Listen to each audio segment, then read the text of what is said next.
శ్రీశైలం ఎడమగట్టు కాలువ టన్నెల్లో చిక్కుకున్న 8 మంది కార్మికులపై అధికారులు ఆశలు వదులుకున్నట్టు తెలుస్తోంది. ప్రమాదం జరిగి 6 రోజులు కావడంతో వారు బతికే ఉంటారా అనే అనుమానాలు వ్యక్తం చేస్తున్నారు. సొరంగంలో భారీ ఎత్తున మట్టి కూలడం, నీరు, బురద చేరడంతో ప్రాణాలతో ఉండే అవకాశం తక్కువని భావిస్తున్నారు. వారంతా బురదలోనే టన్నెల్ బోరింగ్ మిషన్ చుట్టూ కూరుకుపోయి ఉండవచ్చని అనుమానిస్తున్నారు. ఒకవేళ ప్రమాదంలో గాయపడినా నీళ్లు, ఆహారం లేకుండా జీవించడం కష్టమని చర్చించుకుంటున్నారు.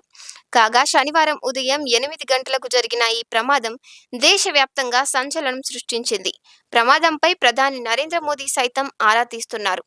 3 రోజుల క్రితం సీఎం రేవంత్ రెడ్డికి ఫోన్ చేసి వివరాలు తెలుసుకోగా, బుధవారం నాడు రేవంత్ రెడ్డితో సమావేశంలోనూ ప్రధాని మోదీ టన్నెల్ ప్రమాదంపై ఆరా తీశారు.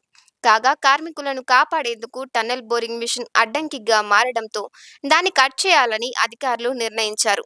ఈ మేరకు ఇవాల్టి నుంచి కటింగ్ పనులు ప్రారంభం కానున్నాయి.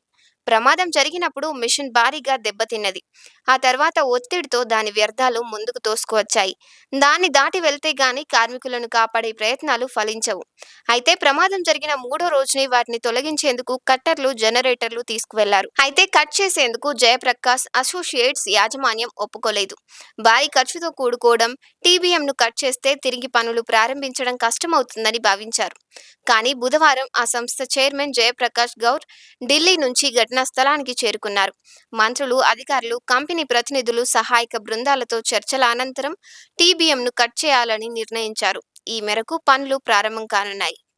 ఇలాంటి మంచి వీడియోల కోసము తెలుగు గలంను మీరు లైక్ చేయండి, షేర్ చేయండి, సబ్స్క్రైబ్ చేయండి, కామెంట్ చేయండి, 10 మందికి తెలియజేయండి.